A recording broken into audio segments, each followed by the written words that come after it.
The stupid humans were attacking the Andorian warship with literal flashlights. We all stared at the view screen in absolute disbelief. How the hell did they expect to win? It was the year 2135, and the Andorian ship AS Zephyr orbited Earth ominously. The Zephyr's hulking shadow blotted out cities as she passed, sending shivers across the continents. Captain Speaker scowled down at the ruined planet below, his compound eyes focused and refocused, antennae twitching as he surveyed the smoking rubble of humanity's last stand. He calculated Earth's resources coldly. The Andorian Empire was in dire straits after a crippling blight destroyed their key agricultural worlds. They needed new planets to feed a hungry population. Earth was ripe for the taking. Speaker leaned toward his first officer, Thalos. Before he could speak, an alarm. Thalos frantically checked the sensors. "Captain, an unidentified object is approaching at impossible speed. It just appeared in front of us." Spiker stared. A tiny, primitive spacecraft floated before them, barely fitting one person. ES-117 was emblazoned on the side. Spiker almost laughed until the ship started pulsing with blinding light. The light pierced the Zephyr's shields like they were nothing. Consoles sparked and crew cried out in pain, shielding their eyes. Paranoid shouts echoed across the decks. "Shoot it down!" Thalos yelled. The light grew brighter. Crew collapsed, succumbing to primal terror. Thalos looked at Spiker desperately. Speaker's next command would decide the fate of both races. Destroy the ship and doom humanity to eternal slavery under Andorian rule. Or take a gamble on an enemy he couldn't begin to understand. The weight of two species rested on his shoulders. As the ES-117's light pulsed faster and faster, Speaker felt his own antennae quivering. His eyes struggled to focus on the blinding glow. "Raise emergency shielding," he barked to the crew. He watched the protective barrier flicker to life on the view screen. For a moment he hoped it would block out the strange light's effects. But the light only intensified, boring through the Zephyr's defenses like they were nothing. Spiker blinked hard, his vision blurring. Around him the crew began to moan and writhe at their stations, lost in some unseen terror. "Captain," Thalos cried out, "we have to destroy that ship." The first officer's eyes were wild, unfocused. He lunged for the weapons console, frantic to unleash the Zephyr's firepower on the ES-117. Speaker grabbed Thalos's wrist, his own mind reeling. "No, stand down!" Thalos snarled and struggled against Speaker's grip. "Can't you see? It's inside our minds. We have to stop it before—" Spiker wrenched Thalos away from the console and shoved him toward the security officers rushing onto the bridge.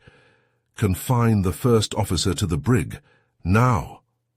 The guards hauled a thrashing, raving Thalos away. On the view screen, the ES-117 drifted ever closer. Patrick Henry, an unmoving silhouette in the cockpit. He made no response to the Andorian's repeated hails. The light flashed in time with Spiker's own heartbeat, the pulses synchronizing, merging, becoming one, and the bridge fell away. Speaker found himself adrift in a sea of human memory, witnessing the rise and fall of civilizations like waves crashing on a shore. He watched in awe as armies clashed on blood-soaked battlefields, as mushroom clouds bloomed over once great cities, as the best and worst of humanity played out before him in a dizzying torrent of imagery. He saw the savagery, the brutality, the unrelenting drive to destroy that had propelled the human race forward. And with each new scene of carnage, of atrocity, of unflinching violence, the message became clearer. "We will not be conquered. We will not submit. We will fight to the bitter end and take you with us if we must." Speaker gasped as the vision released him. He slumped back in his chair, shaking, the weight of the revelation crashing down on him. The crew stirred around him, blinking away the lingering effects of the shared experience. "Break off contact," Speaker rasped, his voice hoarse. "Pull us back to a safe distance, now." As the Zephyr peeled away from Earth's orbit, the ES-117 winked out of existence, vanishing as suddenly as it had appeared. Speaker stared at the empty view screen, his mind reeling with the implications of what he had seen. To conquer Earth would mean facing an enemy unlike any the Andorians had encountered before, an enemy that embraced destruction like an old friend, that would never surrender, never back down. An enemy that would fight until its dying breath and drag its conquerors down into oblivion alongside it. Speaker clenched his fists, a cold dread settling in the pit of his stomach. The promise of Earth's resources seemed to fade in the face of this chilling revelation. He had a decision to make, and the fate of 2 species hung in the balance.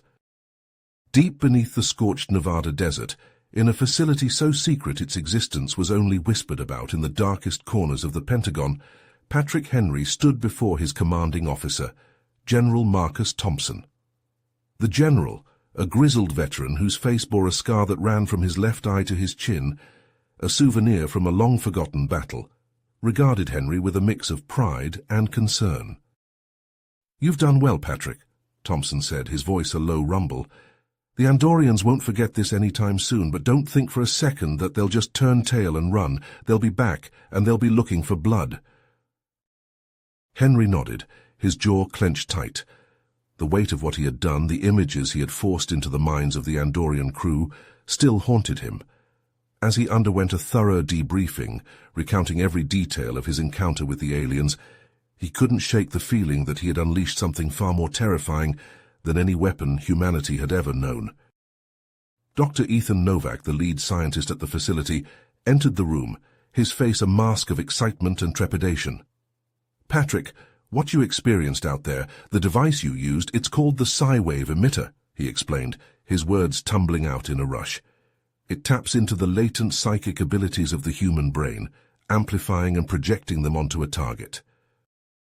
Henry's eyes widened as Novak continued, revealing the true origin of the technology. The Psi-wave emitter was developed from the wreckage of an alien spacecraft that crashed in Roswell back in '47.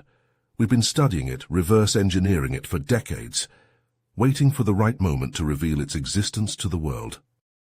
As Henry listened, a chill ran down his spine. He remembered the intensity of the emotions he had felt during his encounter with the Andorians, the rage, the fear, the despair. He realized with growing horror that the Psi-wave emitter didn't just project those feelings, it amplified them, creating a feedback loop that could quickly spiral out of control. What had he done? What had he unleashed upon the galaxy? Thousands of miles above the Earth, aboard the Andorian warship, Captain Speaker paced the bridge, his mind reeling from the visions that had assaulted him and his crew. Thalos, his once loyal first officer, remained confined to the brig, his incessant demands to report their findings to the Andorian High Command and request reinforcements grating on Speaker's nerves. Spiker knew that to escalate the conflict with the humans would be to court disaster. He had seen the depths of their savagery, the lengths to which they would go to defend their world. To wage war against such a species would be to invite annihilation. As he pondered his next move, a chime from the communications console interrupted his thoughts. An incoming transmission from an unknown source requesting a meeting at a neutral location to discuss the future of Andorian-human relations. Speaker hesitated, his antennae twitching with uncertainty. Could this be a trap? Or was it a genuine offer of peace, a chance to find a way forward that didn't end in bloodshed? He made his decision, signaling his acceptance of the invitation. Perhaps there was still a chance for reason to prevail, for the 2 species to find common ground. But even as he prepared to depart for the meeting, Speaker couldn't shake the feeling that he was being watched, that unseen forces were moving against him. Forces that sought to use the conflict with humanity to their own ends, to seize power and expand their empire, no matter the cost. And so, as Patrick Henry grappled with the terrifying implications of the Psi-wave emitter and Captain Speaker set out to forge a fragile peace, the stage was set for a confrontation that would determine the fate of 2 worlds and the future of the galaxy itself. As the Zephyr approached the remote asteroid base, a sense of unease crept over Captain Speaker. His antennae twitched nervously as he surveyed the lifeless station through the view screen. The small security detail accompanying him fidgeted with their weapons, their compound eyes darting back and forth. The docking clamps engaged with a dull thud, and the airlock hissed open. Spica stepped cautiously onto the station, his footsteps echoing in the eerie silence. The corridors stretched out before them, dimly lit and devoid of any signs of activity. Suddenly, a group of heavily armed Andorian soldiers emerged from the shadows, their weapons trained on Spica and his team. A tall figure in a black cloak strode forward, his face obscured by a hood. "Captain Spica," the figure said, his voice deep and menacing. "I am Zoltar, a member of the Andorian Shadow Council. We have been monitoring your situation with the humans." Spica's eyes narrowed. "The Shadow Council? I thought you were just a myth." Zoltar chuckled darkly. "Oh, we are very real, Captain, and we have a proposition for you." He began to pace around Spica, his cloak billowing behind him. "The human's Psi-wave emitter technology is the key to unlocking the latent psychic abilities of our species. With it, we could become the most powerful force in the galaxy." Spica's antennae flattened against his head. "And what do you want from me?" Zoltar stopped and faced him. "Surrender the Zephyr and its crew to the Shadow Council. In exchange, we will spare your lives." Spica's eyes widened in realization. "You want to use my ship and my crew as test subjects for your experiments?" Zoltar spread his hands. "A small price to pay for the advancement of our species, don't you think?" Spica's jaw clenched. "I will not betray my crew or my people. The Shadow Council has no authority over me." Zoltar's eyes flashed with anger.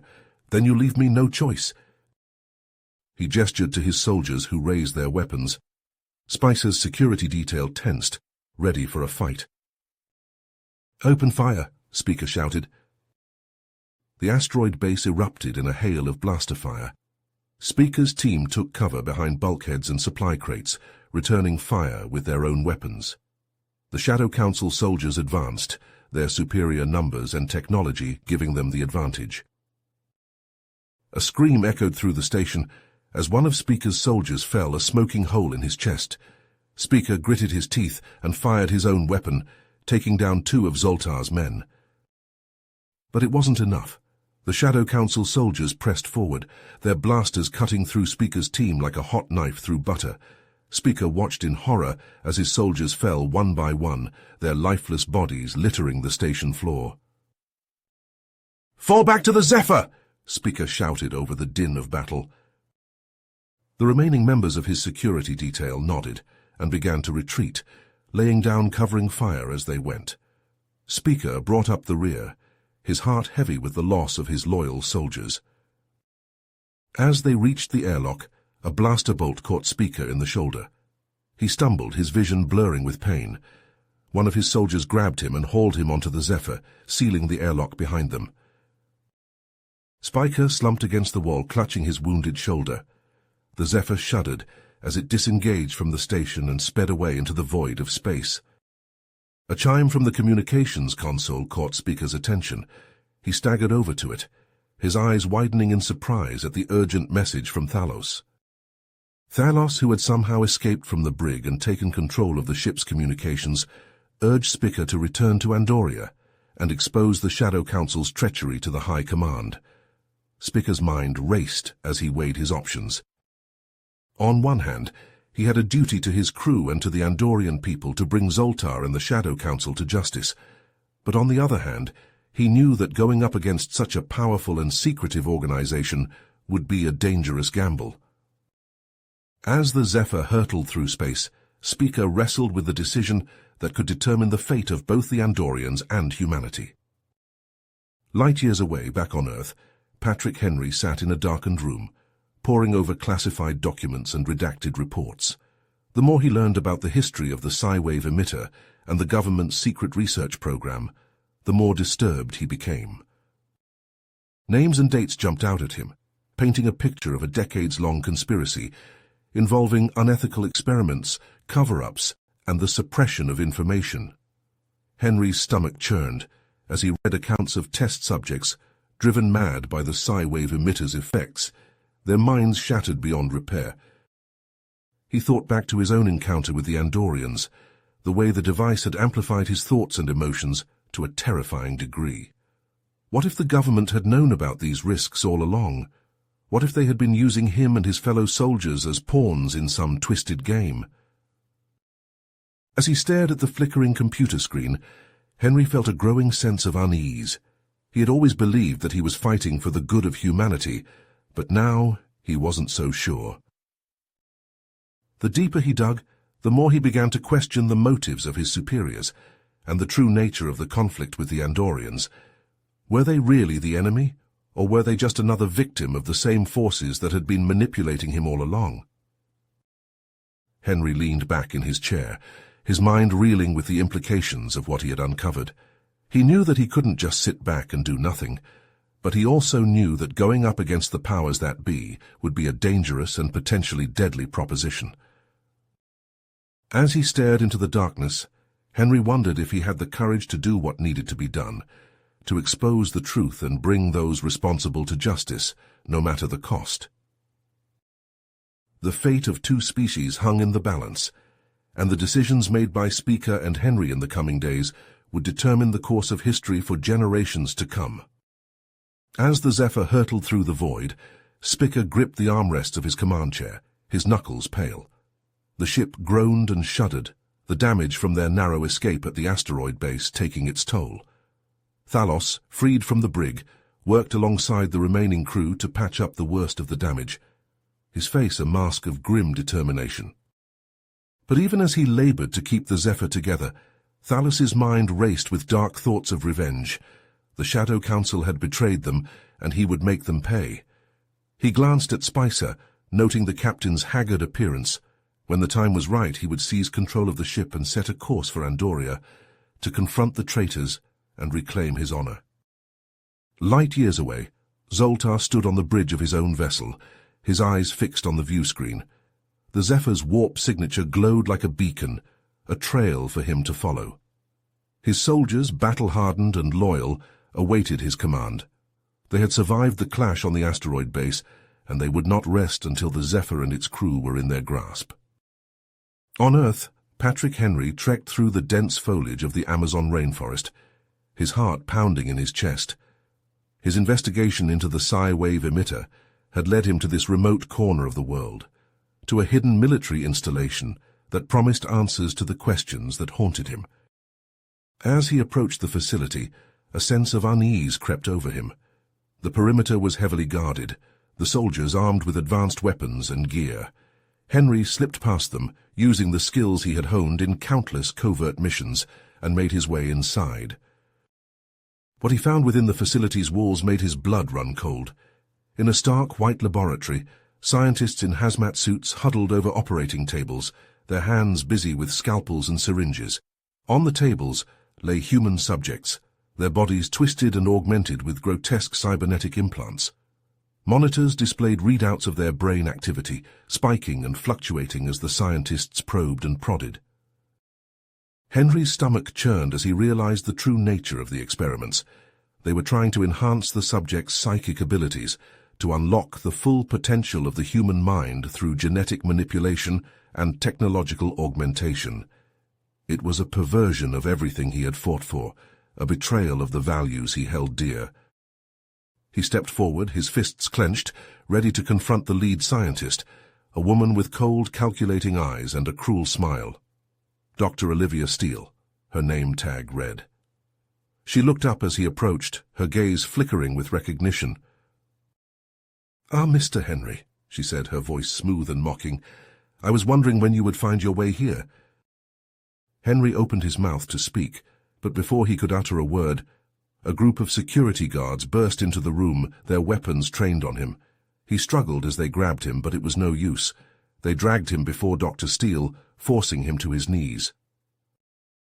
"You have a choice, Mr. Henry," she said, leaning in close. "Join us and help unlock the true potential of the human race.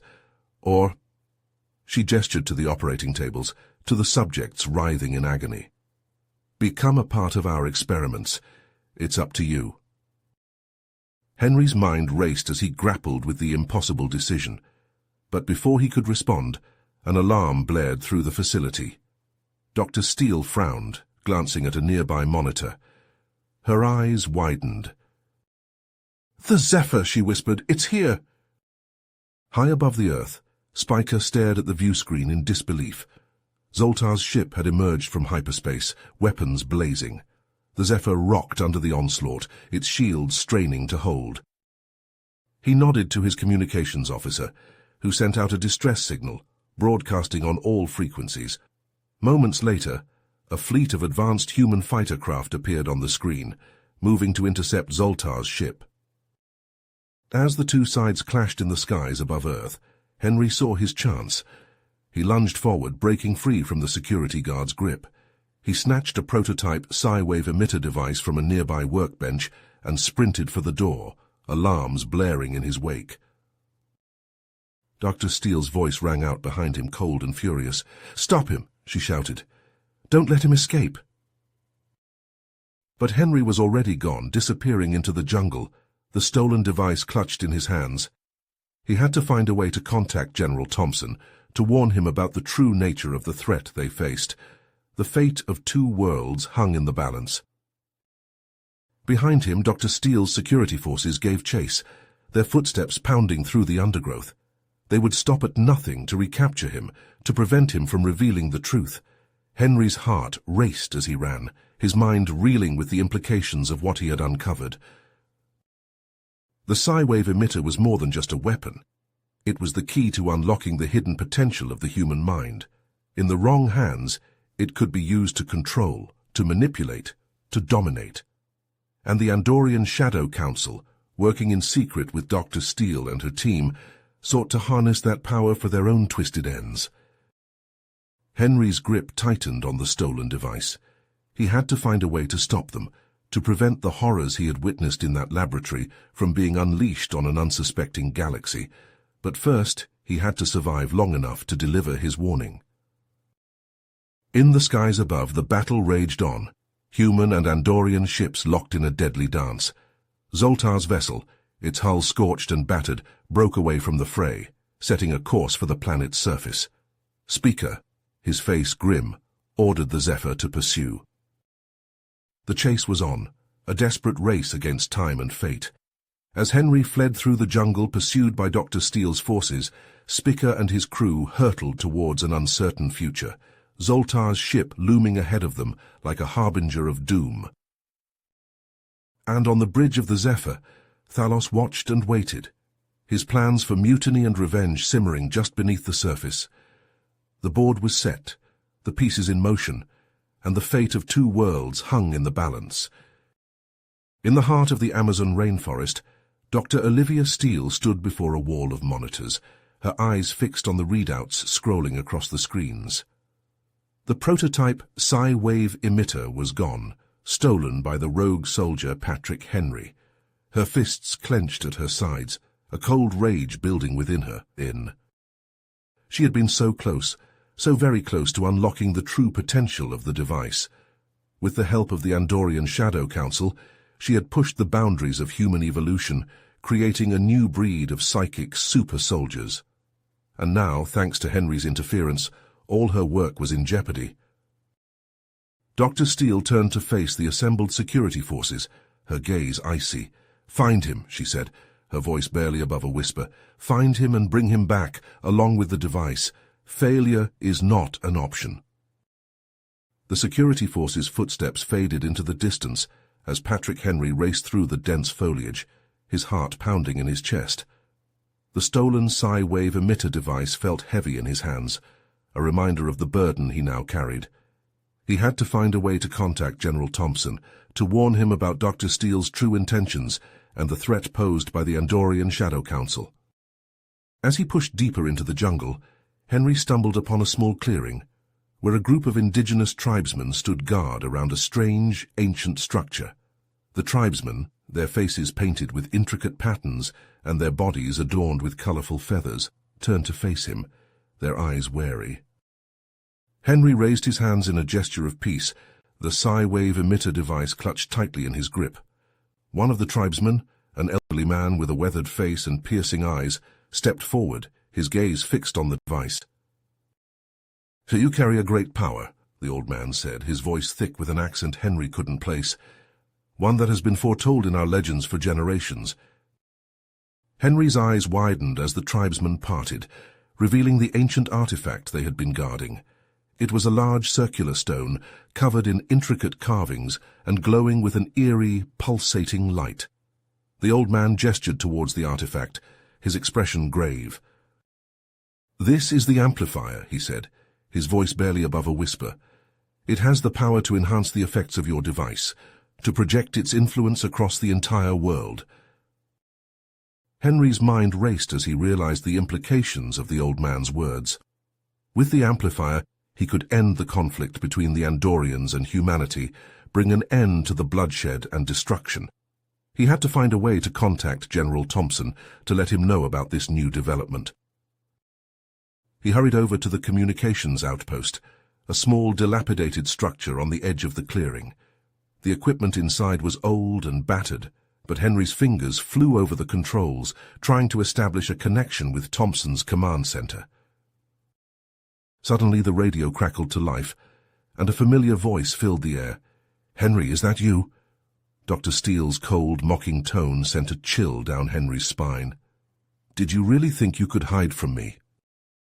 Henry's heart sank as he realized that Dr. Steele had been tracking him all along, using the hidden implant she had placed in his body during his time in her laboratory. He had led her straight to the amplifier, and now she would stop at nothing to claim it for herself. "I know about the amplifier, Henry," Dr. Steele continued, her voice dripping with malice, "and I'm coming for it. You can't stop me." Henry's grip tightened on the Psi-wave emitter device as he turned to face the tribesman, his expression grim. "We have to prepare for an attack," he said, his voice urgent. "Dr. Steele is coming, and she won't stop until she gets what she wants." The tribesmen nodded, their faces set with determination. They began to move around the clearing, setting up traps and defenses, preparing for the inevitable assault. Henry joined them, his mind racing as he tried to come up with a plan to hold off Dr. Steele's forces, long enough for General Thompson to send reinforcements. High above the Earth, the battle between the Zephyr and Zoltar's ship raged on, the two vessels trading blows as they danced through the void of space. Spica gritted his teeth as another explosion rocked the Zephyr, warning lights flashing across the bridge. Suddenly Thalos burst onto the bridge, his face contorted with rage. "You've failed, Spica," he shouted, his voice hoarse. "You've led us to ruin." Before Spica could react, Thalos lunged forward, his hands wrapping around the captain's throat. The two Andorians struggled, their bodies slamming against the consoles as they fought for control of the ship. "I'm taking command," Thalos snarled, his eyes wild. "I'm going to ram this ship into Zoltar's vessel and take them all with us." Spicer's eyes widened in horror as he realized what Thalos was planning. He had to stop him, had to find a way to retake control of the Zephyr before it was too late. With a burst of strength, Spica managed to break free from Thalos's grip, sending the first officer stumbling backwards. He lunged for the controls, his fingers flying over the console as he tried to override Thalos's commands. "All crew abandon ship." Thalos's voice echoed through the Zephyr's intercom, his tone frantic. "We're on a collision course with Zoltar's vessel." Spica's heart raced as he watched the two ships hurtling towards each other on the view screen, their hulls battered and scarred from the battle. He had to stop Thalos, had to find a way to prevent the collision before it was too late. Suddenly a transmission crackled through the Zephyr's communication system, and Patrick Henry's voice filled the bridge.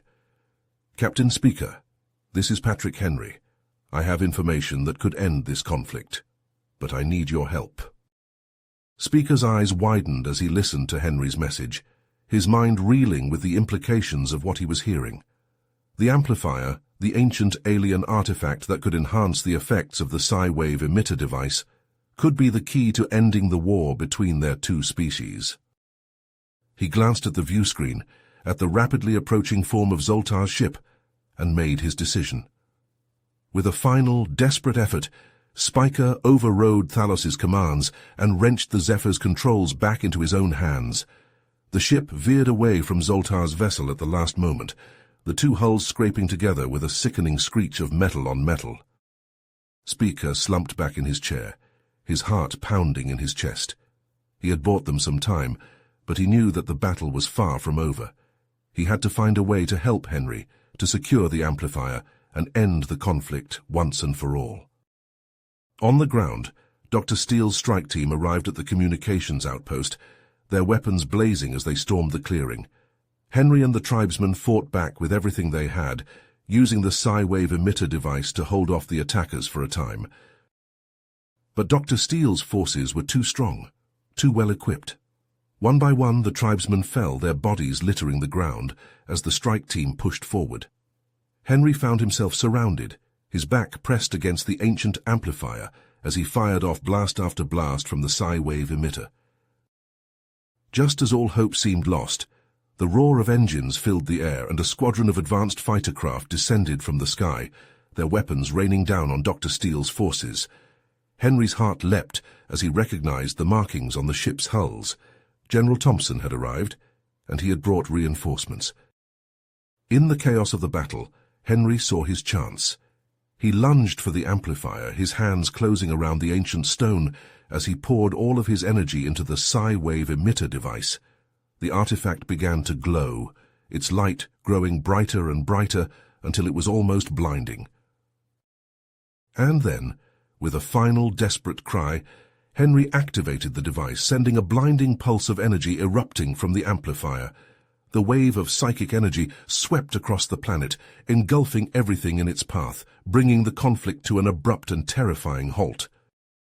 The blinding pulse of energy erupted from the alien artifact, engulfing the Earth and the surrounding space in a wave of psychic energy. In an instant, the chaos and violence of the battle came to an abrupt halt. An eerie stillness settled over the planet, broken only by the distant cries of confusion and terror. In orbit, the Zephyr and Zoltar's ship drifted aimlessly. Their crews slumped unconscious at their stations.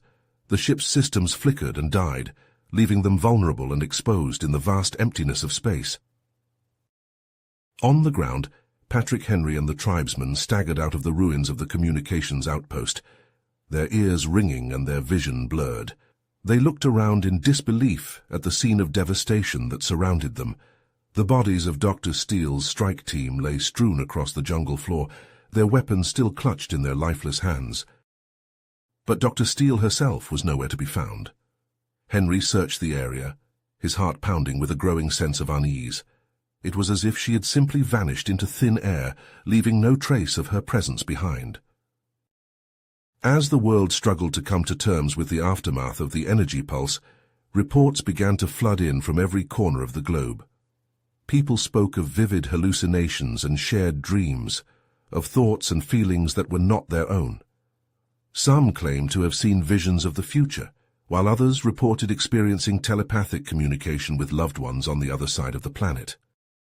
Governments and scientific institutions scrambled to investigate the phenomenon, but were met with a wall of secrecy and misinformation from the military and intelligence agencies. The true nature of the Psi-wave emitter and the alien artifact remained shrouded in mystery, known only to a select few.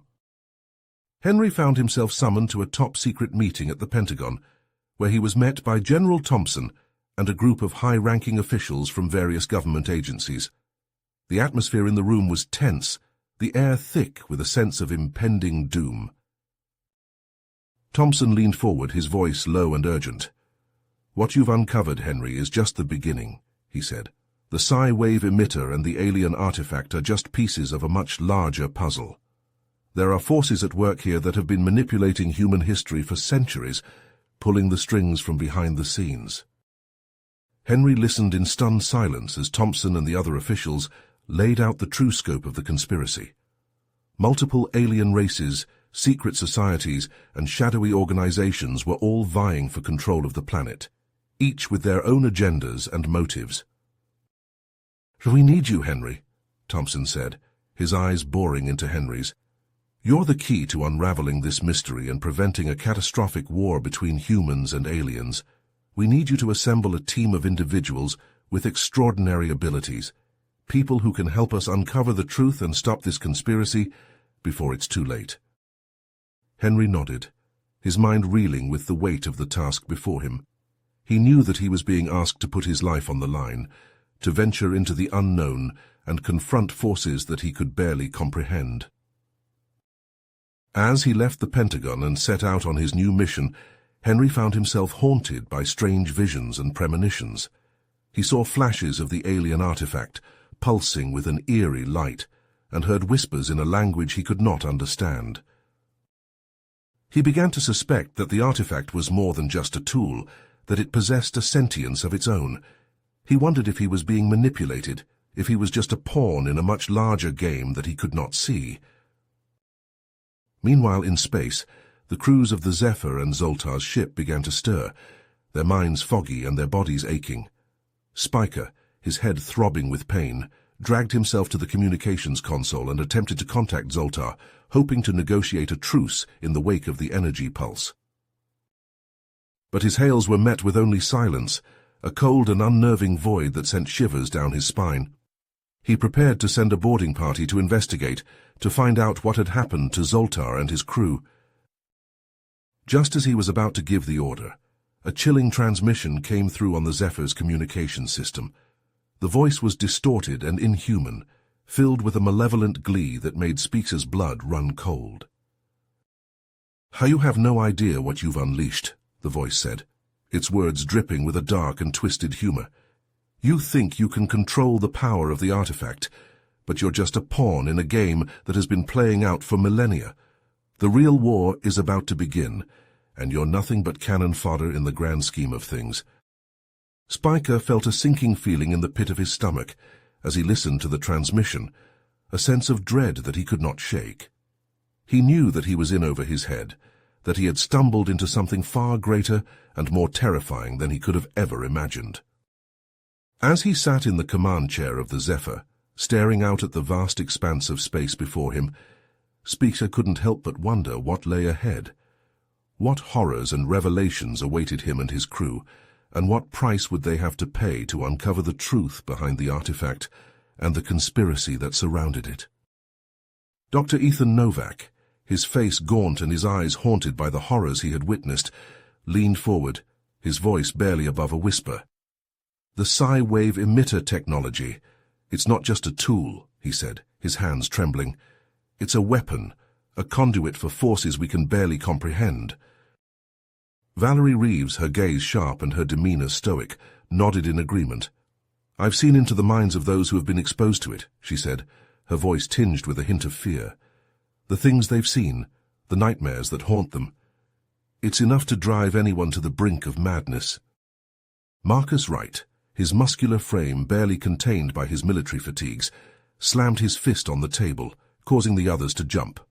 "We can't let this technology fall into the wrong hands," he growled, his eyes flashing with a fierce determination. "If the Architect or the Protheans get their hands on it, it's game over for all of us." Henry, his mind racing with the implications of what they had uncovered, leaned back in his chair, his gaze distant. "The alien artifact. It's just the tip of the iceberg," he said, his voice heavy with the weight of the revelation. "There's a war raging out there, a war for the very fate of the universe, and we're just pawns in a game that's been playing out for billions of years."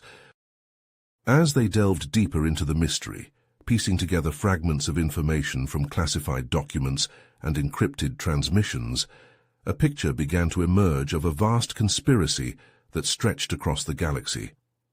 The Celestials, ancient and godlike beings who had seeded the universe with life, were using the Psi-wave emitter technology to manipulate the course of evolution, shaping civilizations to their will.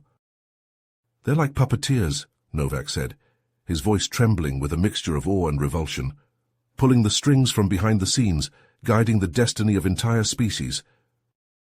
Henry's mind raced with the implications of what they had uncovered. If the Celestials were using the Psi-wave emitter technology to control the minds of entire civilizations, then humanity was just one small piece in a much larger puzzle. They had to find a way to sever the network, to break free from the Celestials' influence, but doing so could have catastrophic consequences.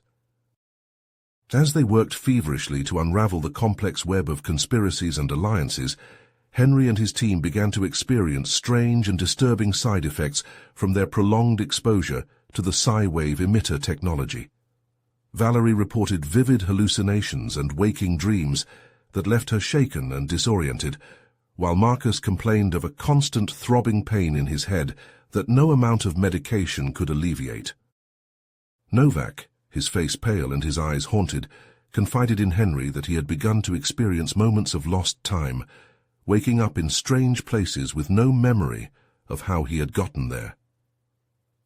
"It's like the technology is rewiring our brains," he said, his voice barely above a whisper, "changing us in ways we can't even begin to understand." As they raced against time to find a way to stop the Celestials and their pawns, Henry couldn't shake the feeling that they were being watched, that every move they made was being monitored by unseen forces.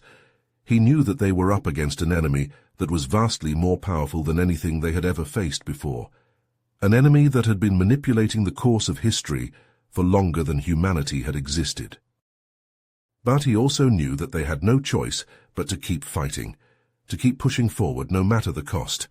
The fate of the universe hung in the balance, and they were the only ones who could stop the Celestials and their twisted agenda. In the cold depths of space, the crew of the Zephyr watched in horror as the massive celestial warship emerged from hyperspace, its hull glinting in the starlight like a predator's eyes. Speaker, his face grim and his antennae twitching with a mixture of fear and determination, barked orders to his crew as they scrambled to raise the ship's shields and arm its weapons. Zoltar, his once proud demeanor replaced by a haggard desperation, manned the weapons console, his fingers flying over the controls as he targeted the celestial ship's vulnerable points. "We have to buy Henry and his team more time," he said, his voice strained with the effort of maintaining his composure. "If they fail, then all of this will have been for nothing." The Zephyr shuddered as the celestial ship opened fire, its weapons tearing through the Andorian vessel's shields like they were made of paper. Consoles sparked and crew members screamed as the ship rocked under the onslaught, its hull groaning under the strain. Speaker gritted his teeth, his mind racing as he tried to come up with a plan to outmaneuver the celestial ship. He knew that they were outmatched in every way, that the celestial technology was far beyond anything the Andorians or humans had ever encountered, but he also knew that they had to keep fighting, to keep the celestial ship occupied long enough for Henry and his team to complete their mission on Earth. "Divert all power to the engines," he shouted, his voice rising above the chaos of the battle. "We need to get some distance between us and that ship." The Zephyr lurched forward, its engines straining as it tried to put some distance between itself and the celestial ship.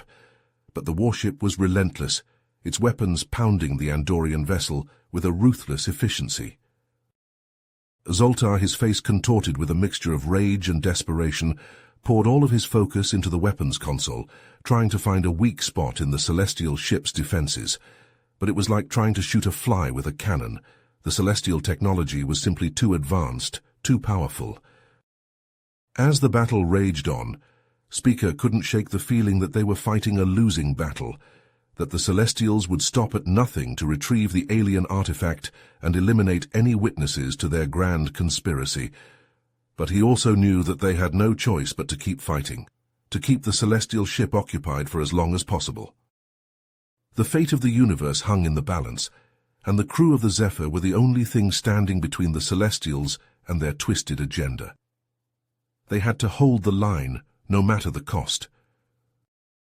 In the heart of an abandoned military bunker, Patrick Henry and his team huddled around the alien artifact, their faces bathed in its eerie, pulsating glow.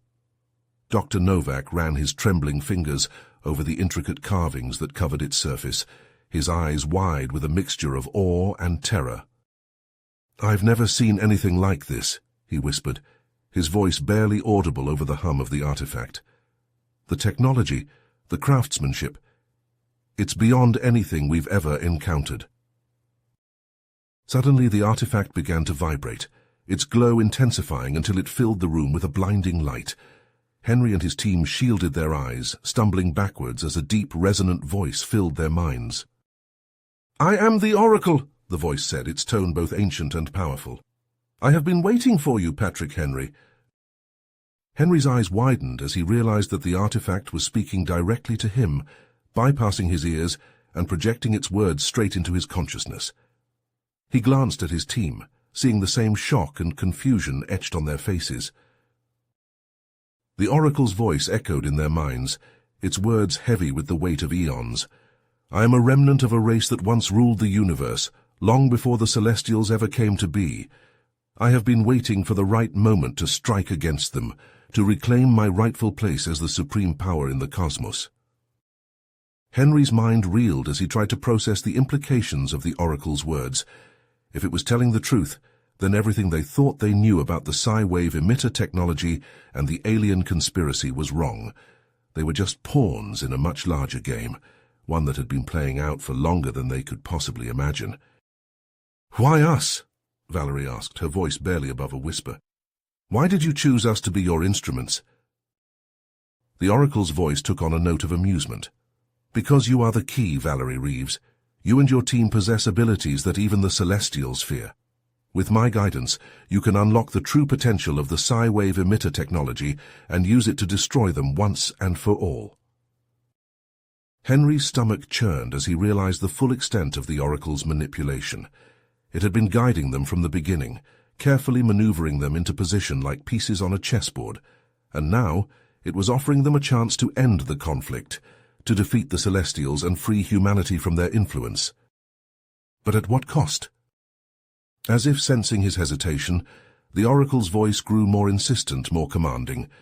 "You must trust me, Patrick Henry. I am your only hope of victory. Reject my influence, and you will surely fail." Henry looked at his team, seeing the uncertainty and fear in their eyes. They were faced with an impossible choice: trust the Oracle and follow its guidance, or risk losing everything they had fought for. Before he could respond, a wave of psychic energy swept through the room, emanating from the artifact in pulsing waves. Henry and his team cried out in pain, clutching their heads as the energy tore through their minds, ripping away their defenses and laying bare their deepest fears and desires. And then, just as suddenly as it had begun, the assault ended, leaving them gasping and shaken on the cold concrete floor. Henry staggered to his feet, his mind reeling from the psychic onslaught. "What the hell was that?" Marcus demanded, his face contorted with rage and pain. Dr. Novak, his eyes wide with horror, pointed a trembling finger at the artifact. "Look," he whispered. The artifact was changing, its surface rippling and shifting like liquid metal. Tendrils of glowing energy snaked out from its core, writhing and pulsing with a sickening, unnatural rhythm.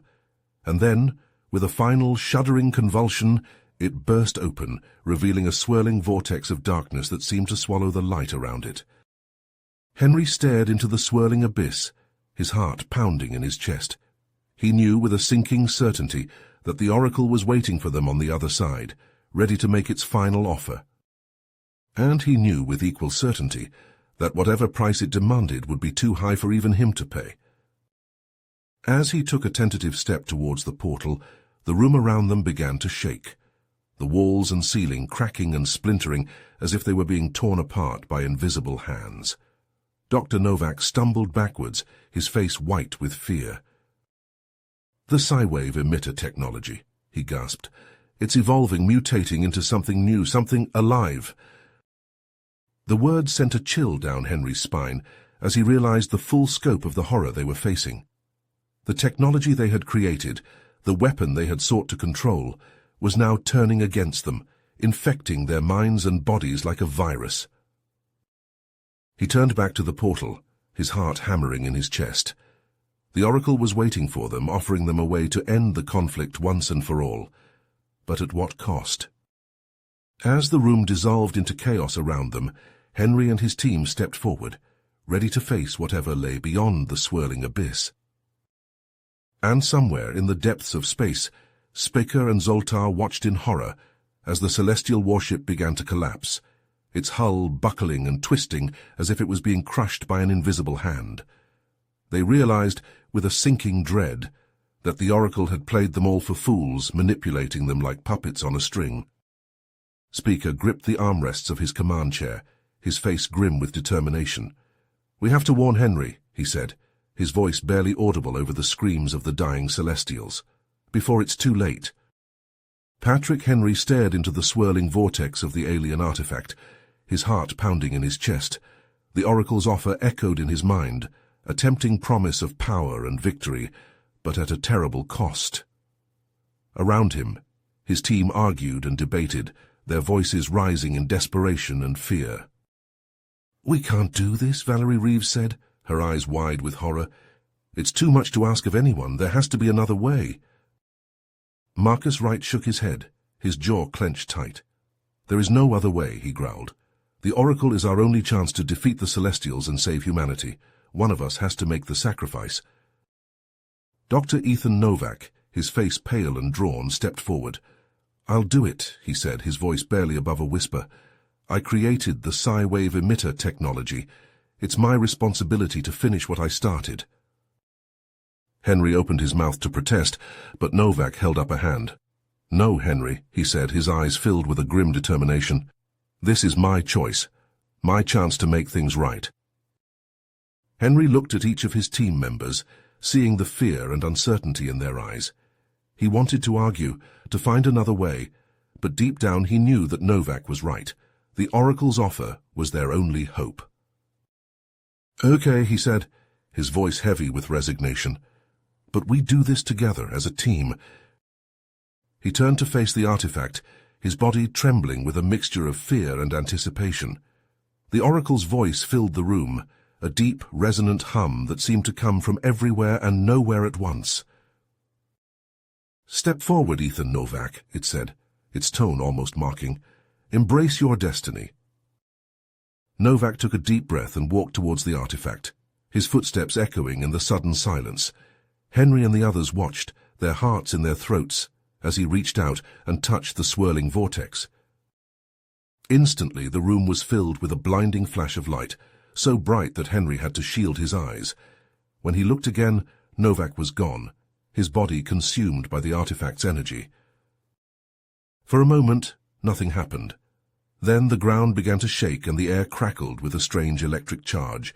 Henry felt a surge of power coursing through his body, a sensation unlike anything he had ever experienced before. And then the world exploded.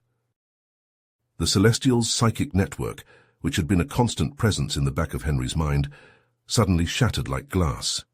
He could hear screams and cries of agony echoing in his head as the monstrous hybrids created by the architect began to wither and die.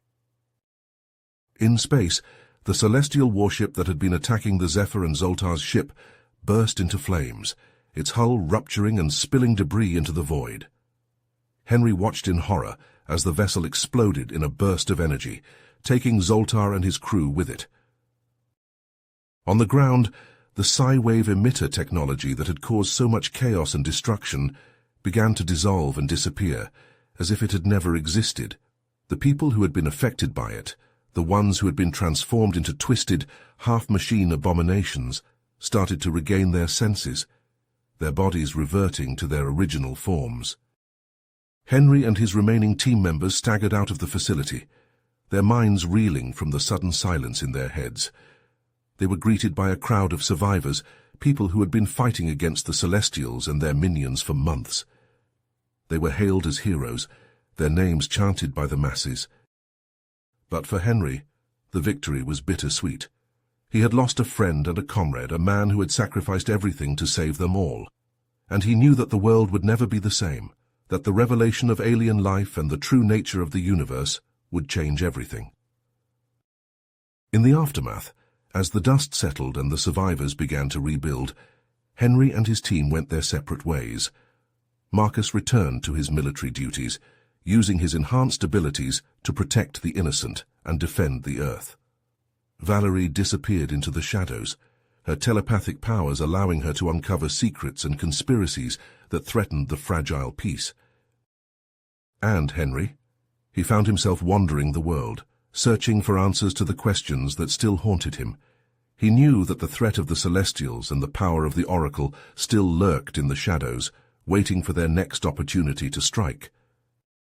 As he looked up at the stars, he couldn't shake the feeling that this was only the beginning, that the true struggle for the fate of humanity and the universe was yet to come. The sacrifices they had made, the horrors they had witnessed, were just the first steps on a long and dangerous path. You have reached the end of the story. If you enjoyed this story and want to support us, please leave a like and subscribe to our channel, and for every comment that says 88, I will heart every single one of them. Thank you for your time.